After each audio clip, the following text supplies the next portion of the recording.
Railway के previous year में जितने आया है प्रश्न और उसका उत्तर करेंगे। ये NTPC 2 में बहुत ही महत्वपूर्ण भूमिका निभाएगा ऐसा प्रश्न। तो चलिए आते हैं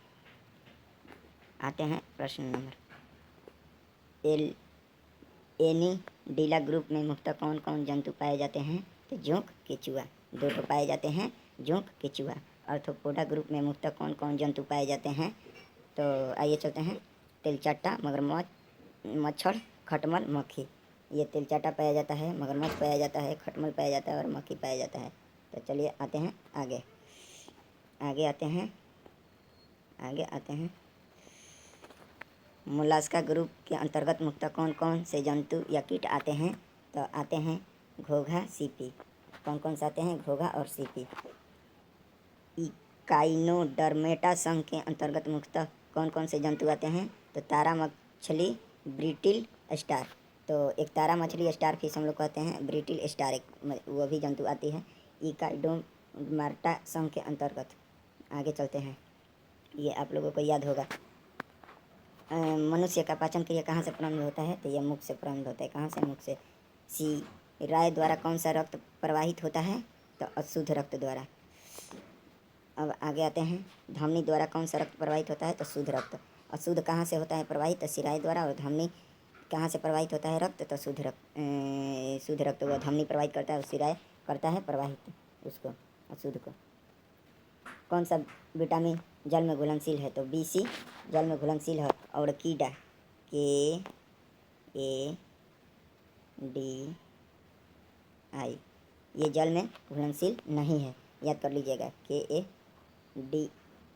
KIDA चाहे ऐसे भी बोल सकते हैं। सोडियम का कार्य क्या है? यह रक्त दाब नियंत्रण करने में सहायक होता है तथा जल का संतुलन बनाए रखता है सोडियम शरीर के अंतर्गत। पोटासियम का कार्य क्या है? पोटासियम का कार्य क्या है?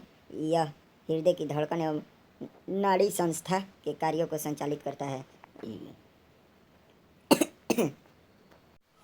आगे चलते हैं। ग्लूकोज बिना ऑक्सीजन की उपस्थिति में मांसपेशियों में प्रक्रिया कर क्या बनता है? लैक्टिक अम्ल। ग्लूकोज के बिना क्या बन जाता है? लैक्टिक अम्ल बन जाता है। आप लोग याद कर लीजिएगा शरीर में। अब आगे आते हैं।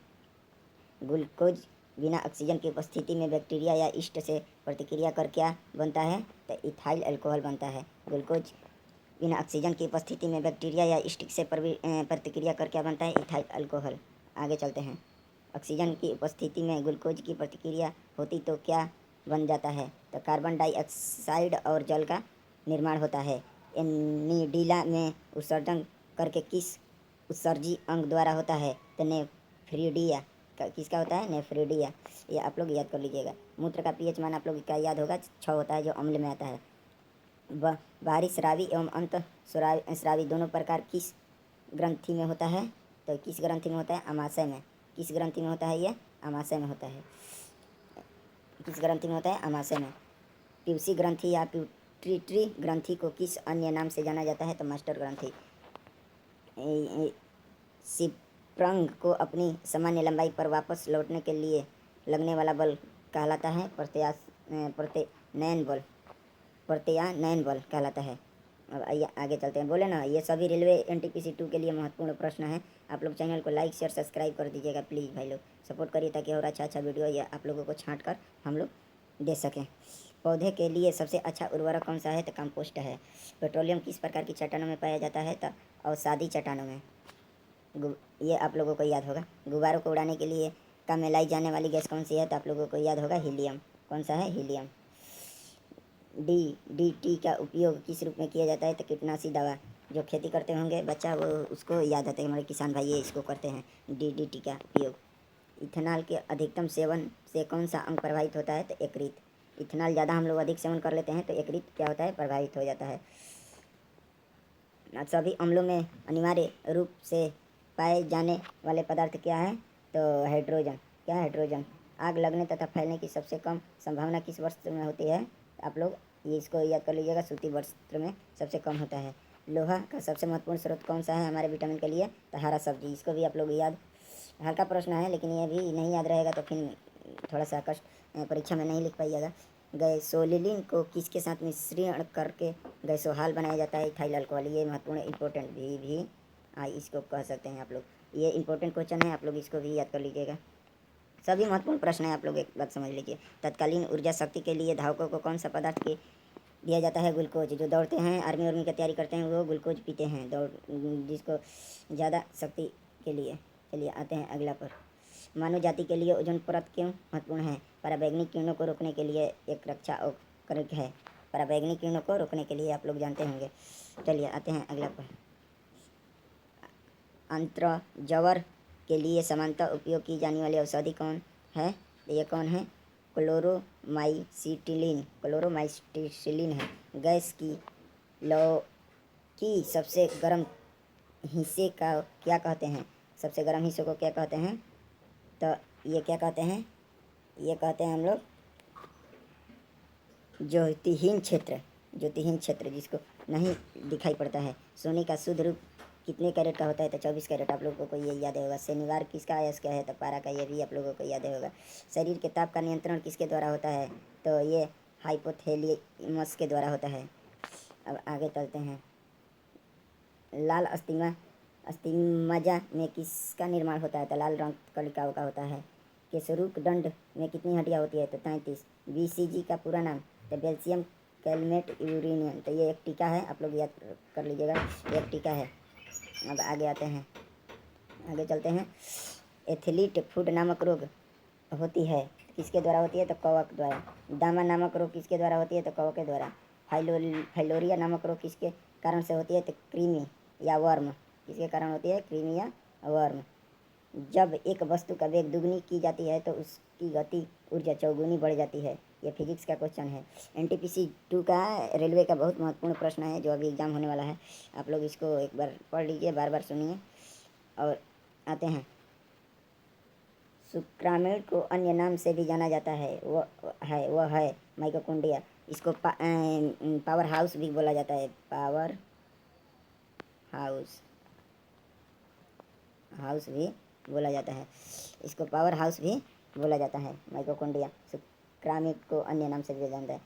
वट वृक्ष पादपों को किस वर्ग में आता है? तो आवृतबीजी एंगल और प्रेनस के नाम से जाना जाता है। प्लेम ऑफ द फास्टेड वन की जलवा का अर्थ क्या है? तो ऐसे पेड़ों से भरा वन जो पतझड़ में फूलते हैं और लाल फूल बिखरते हैं। पेंसिलिन किसे बनाया जाता है? कवक से। पेंसिलिन किसे बन जाता है? तो कवक से। अब आते हैं, लाइकिन को दो जीवधारियों का सहजीवी सहचार्य समझा जाता है। वो दो जीवों कौन कौन से हैं? तो शैवाल एवं कवक ये जीव हैं, शैवाल और कवक। आते हैं, आमतौर पर संश्लेषित वृद्धि माध्यम और बेकरी में काम में लाया जाने वाला एगार किससे प्राप्त होता है? तो किससे प्राप्त होता है? ये शैवाल से। किससे प्राप्त होता है? शैवाल से। शैवाल से प्राप्त होता है। लौंग किससे प्राप्त होती है? तो पुष्पकली है। लौंग एक पुष्पकली है। अनशन या उपवास की लंबी अवधि के दौरान शरीर में अकस्राविग्रीय पूर्ववर्ती से क्या होता है? तो पक्षा शर्करा ग्लूकोज या मधुजन होता है। अब आगे आते हैं, सभी जीवधारियों में पाए जाने वाला कौन सा यौगिक है जिसमें भरपूर मात्रा में फास्फोरस पाया जाता है? तो न्यूक्लियर अम्ल। कौन सा है? न्यूक्लियर अम्ल। भारत में केंद्रीय धान अनुसंधान केंद्र कहाँ है? तो उड़ीसा, कटक। कटक वो जगह का नाम है, उड़ीसा राज्य का नाम है। आगे चलते हैं, आगे चलते हैं। किस वैज्ञानिक को प्रकाश संश्लेषण पर कार्य करने के लिए नोबेल पुरस्कार मिला है? तो मेलिवन केल्विन के वैज्ञानिक थे जो प्रकाश संश्लेषण का कार्य करने के नोबेल पुरस्कार प्राप्त हुआ था। किस पदार्थ के संचय से मांसपेशियों में थकावट पैदा होती है? तो लैक्टिक अम्ल। आप लोग जानते भी होंगे। लैक्टिक अम्ल शरीर में जब बनने लगता है तो थकान महसूस होने लगता है। किन रुधिर कोशिकाओं की मदद से रोगों के प्रति प्रतिरोध पैदा होता है? तो लसिकाकु या लिम्फोसाइड। मनुष्य में लाल रुधिका कोशिकाओं के जीवन की अवधि कितनी होती है? तो 120 दिन।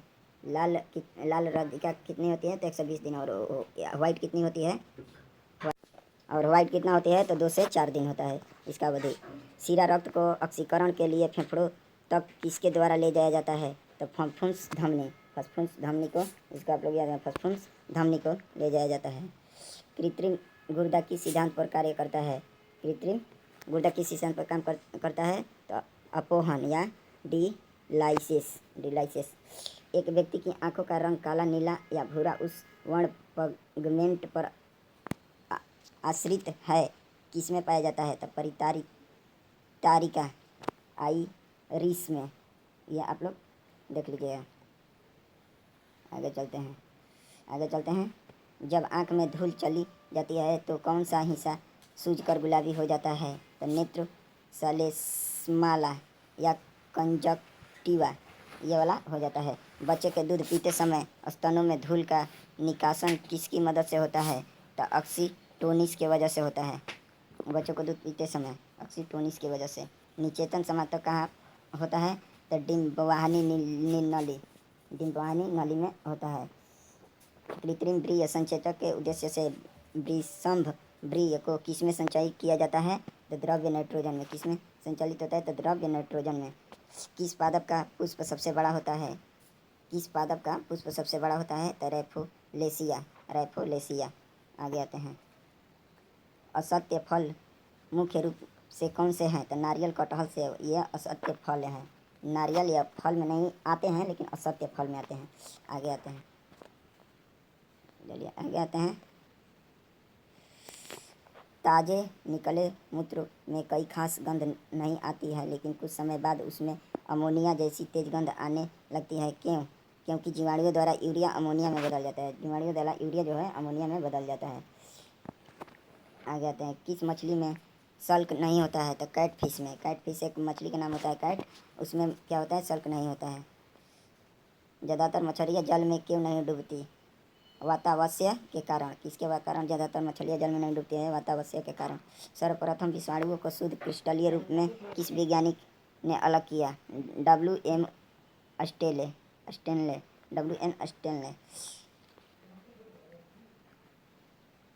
ग्रेंडर और मेंडेल ने किस पौधे पर शोषण कर आनुवंशिक सिद्धांत पर प्रतिपादन किया? मटर के पौधे। किसके पौधे पर? मटर के पौधे पर। लिटमस किससे मिलता है? लाइकेन से। लिटमस किससे मिलता है? लाइकेन से। आगे आते हैं। मलेशिया के उपचार की दवा किस स्रोत से प्राप्त किया जाता है? तो सिंकोना वृक्ष। किससे प्राप्त किया जाता है मलेरिया के उपचार का दवा? तो सिंकोना वृक्ष से। अफीम जो एक उत्पाद है किससे प्राप्त होता है? तो सूखे लिक्टेक्स से। आगे आते हैं। आगे आते हैं।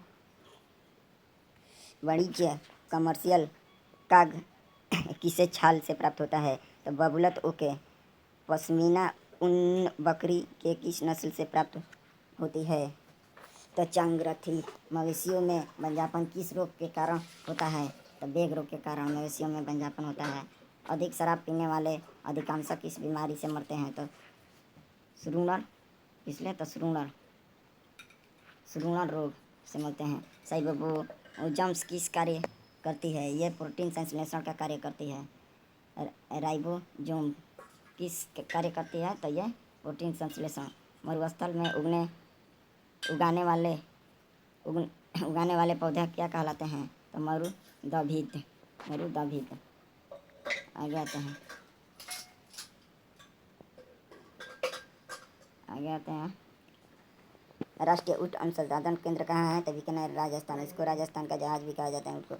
दालचीनी कहाँ से प्राप्त होती है? वृक्ष के छाल से दालचीनी प्राप्त होता है। मसाले की रानी किसको कहा जाता है? इलायची को मसाले की रानी कहा जाता है। फूलों का अध्ययन क्या कहलाता है? एंथोलॉजी कहलाता है। पेड़ोलॉजी में किसका अध्ययन किया जाता है? मिट्टी का। पेड़ का नहीं, वृक्ष का नहीं, पेड़ोलॉजी है। सब आप लोग डाउट है तो मिट्टी का अध्ययन किया जाता है। न्यूटरी किसका पुस्तक है? कार्ल नीलियर्स का। दूध से दही के रूप में जमने का कारण क्या है? लैक्टोबैसिलस अम्ल है। जीवाणु है। विषाणु में क्या होता है? न्यूक्लियर एसिड और प्रोटीन। जंतुओं में होने वाली फूड एंड माउथ रोग किसके कारण से उत्पन्न होता है? विषाणु से। किसके कारण से उत्पन्न होता है जंतुओं में होने वाली फूड एंड माउथ रोग? विषाणु से। किस शैवालों से आयोडीन प्राप्त होता है? तो किस शैवालों से प्राप्त होता है? तो लैमिनेरिया। तो ये आप लोग NTPC 2 एग्ज़ाम के लिए क्या है? महत्वपूर्ण क्वेश्चन है। आप लोग लाइक चैनल को लाइक शेयर सब्सक्राइब कर दीजिएगा। मिलते हैं अगला नेक्स्ट वीडियो में। Thanks for watching this video. कितना है NTPC 2 का ये, और बाकी कंपटीशन में भी आ सकता है। तो आप लोग ये PDF है, स्क्रीनशॉट मारना चाहेंगे तो मार लीजिए आप लोग, स्क्रीनशॉट ले लीजिए। वीडियो पुश करके